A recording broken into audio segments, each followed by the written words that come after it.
जय सिया राम सभी को।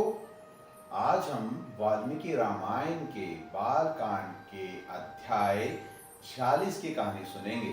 क्या आपको पता है कि देवराज इंद्र की मृत्यु के लिए दिति ने कितने हजार साल तक तपस्या की थी? क्या आपको पता है कि देवराज इंद्र ने कैसे दिति के पुत्र की हत्या की? आइए यह सब हम आज की कहानी में सुनेंगे।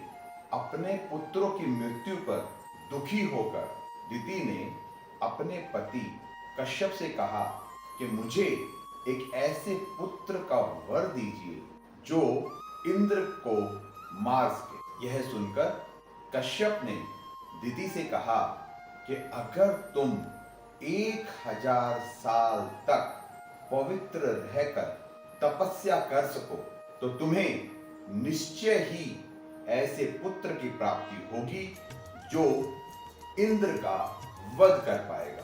दिति महर्षि कश्यप जो उनके पति थे उनसे कहती है कि मैं निश्चय ही इंद्र की मृत्यु के लिए 1000 साल तक पवित्र रहकर तपस्या करूंगी। तो दिति के ऐसा कहने पर महर्षि कश्यप ने उनके शरीर पर हाथ घुमाया और फिर तपस्या के लिए चले गए। उसके बाद दिति ने 1000 साल की तपस्या प्रारंभ की। जब दिति तपस्या कर रही थी तो अपनी मौसी की सहायता के लिए इंद्र आए। जो भी उन्हें अग्नि, यज्ञ के लिए सामग्री, जल, जो भी चीज की खाने की जरूरत पड़ती, इंद्र अपनी मौसी दिति को लाकर देते।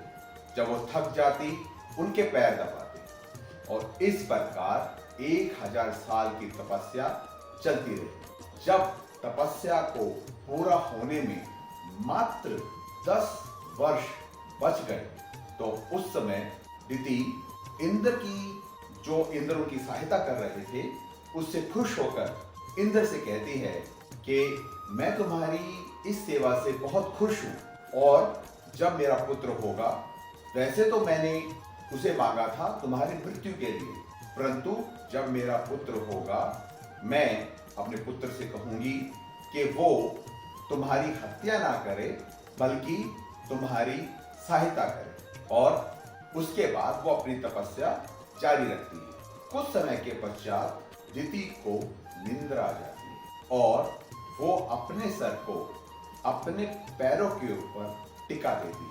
जैसे ही वो अपने सर को अपने पैरों के ऊपर टिकाती हैं तो उनका जो तपस्या थी वो अपवित्र हो जाती है। यह देखकर देवराज इंद्र को मौका मिल जाता है और वो उनके गर्भ के अंदर घुसकर उनके गर्भ के 7 टुकड़े कर देते हैं। जब वो गर्भ के 7 टुकड़े होने लगते हैं तो वो रोने लगता है। तो देवराज इंद्र उनको कहते हैं, मत रो भाई, मत रो।